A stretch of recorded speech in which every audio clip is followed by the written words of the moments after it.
अध्याय 1 श्लोक 3। पिछले श्लोक 2 में हमने देखा कि दुर्योधन द्रोणाचार्य के पास भागता है। इसका अर्थ है कि चंचल अहंकार अपने अस्तित्व को बनाए रखने के लिए पुराने मानसिक पैटर्न, पुरानी आदतों और मन की पुरानी वृत्तियों में शरण लेता है। अब संजय यह बताता है कि दुर्योधन ने आगे क्या कहा। दुर्योधन के द्रोणाचार्य से कहे गए शब्द ही श्लोक 3 है, लेकिन यहां ये शब्द केवल एक योद्धा राजा की आवाज नहीं है। ये उस स्थिति का प्रतिबिंब है जो हमारे अपने हृदय में घटित होती है जब हमारे भीतर के उच्च गुण, पांडवों की सेना, बुरी प्रवृत्तियों, कौरवों की सेना का सामना करने के लिए आगे बढ़ती है। आइए पहले श्लोक 3 का शाब्दिक अर्थ देखें। पश्यैताम पांडपुत्राणाम आचार्य महतीम चमूम व्यूढ़ा द्रुपदपुत्रेण तव शिष्येण धीमता। दुर्योधन ने अपने गुरु द्रोणाचार्य से कहा, हे आचार्य, पांडवों की इस विशाल सेना को देखिए, जिसे आपके ही बुद्धिमान शिष्य राजा द्रुपद के पुत्र ने युद्ध के लिए बड़ी कुशलता से सजाया है। अध्याय 1 श्लोक 2 में हमने देखा कि दुर्योधन चंचल अहंकार का प्रतीक है और द्रोणाचार्य हमारे पुराने मानसिक पैटर्न, पुरानी आदतें और मन की पुरानी स्थिति का प्रतीक है। जब हम ध्यान साधना शुरू करते हैं, हमारे भीतर का दुर्योधन यानी अहंकार डर जाता है और अपने अस्तित्व के लिए खतरा महसूस करता है, क्योंकि ध्यान से अहंकार समाप्त हो जाता है। इसलिए अहंकार को जीवित रखने के लिए यह दुर्योधन द्रोणाचार्य के पास जाता है, यानी पुरानी बुरी आदतों और पुराने मानसिक संस्कारों के पास। उनसे सहायता लेने के लिए पांडव सेना के सेनापति धृष्टद्युम्न के विरुद्ध, जो राजा द्रुपद के पुत्र है। धृष्टद्युम्न शांत, निडर, भीतरी प्रकाश का प्रतीक है जो गहन ध्यान और सांसारिक सुखों के त्याग की अग्नि से उत्पन्न होता है। यह श्लोक हमें धृष्टद्युम्न से परिचित कराता है, जो पांडव सेना के सेनापति है। अब धृष्टद्युम्न और उनके पिता द्रुपद के प्रतीकात्मक अर्थ को समझने के लिए हमें महाभारत की कथा को याद करना होगा। युवावस्था में द्रोणाचार्य और द्रुपद एक ही गुरुकुल में पढ़ते थे और घनिष्ठ मित्र थे।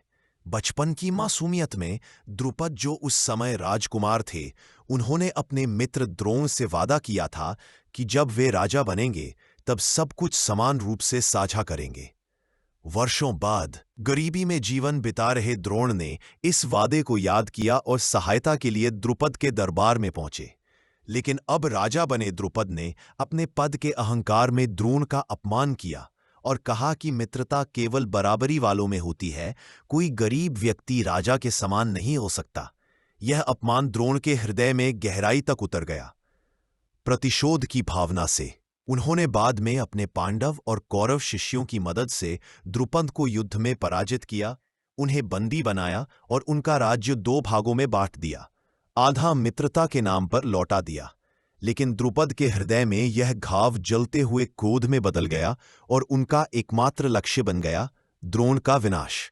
गहन तपस्या और एक विशेष अग्नि यज्ञ द्वारा द्रुपद ने दिव्य शक्तियों का आह्वान किया और उस अग्नि से धृष्टद्युम्न प्रकट हुए, पूर्ण रूप से वयस्क, शस्त्रों से सुसज्जित और द्रोणाचार्य के वध के लिए नियत।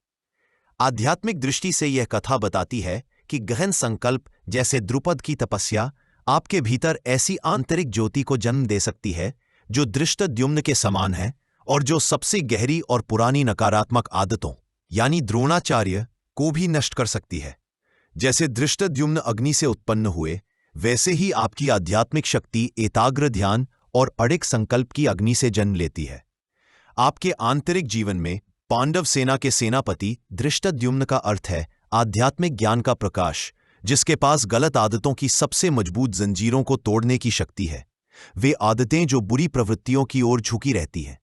बच्चों, यह समझ लो, बुरी आदतें तुम्हारी कमजोरियों को प्रशिक्षित करती हैं। अच्छी आदतें, खासकर ध्यान की आदत, तुम्हारी ताकत को प्रशिक्षित करती हैं। जब तुम धार्मिक और सही जीवन जीना शुरू करते हो, चंचलता की ताकतें चुप नहीं बैठती। वे तुम्हारे पुराने संस्कारों से मदद मांगने जाती हैं।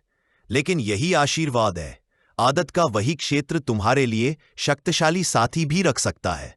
यदि तुमने अतीत में ध्यान, प्रार्थना और आत्मसंयम का अभ्यास किया है, तो वे छुपी हुई ताकतें जरूरत पड़ने पर जाग उठेंगी। तुम्हारा धृष्टद्युम्न, तुम्हारी शांत स्थिर चेतना, तुम्हारी आध्यात्मिक सेना का नेतृत्व करने के लिए आगे बढ़ेगा। अपने आप से पूछो, मेरा द्रोणाचार्य कौन है? जब मेरा अहंकार खतरा महसूस करता है तो मैं किन आदतों या मानसिक पैटर्न की शरण लेता हूं? क्या मेरा धृष्टद्युम्न जागा हुआ है? क्या मेरे पास वह आंतरिक प्रकाश और अनुशासन है जो मुझे पुराने रास्तों पर लौटने से रोक सके? क्या मैं अपने रोजाना के चुनावों से पांडव सेना सद्गुणों को खिला रहा हूं या कौरव सेना वासनाओं को? ध्यान में लगे रहो, अच्छी आदतों को मजबूत करो। एक दिन वे सुसज्जित सेना की तरह तुम्हारे उच्चतर स्व की रक्षा करेंगी।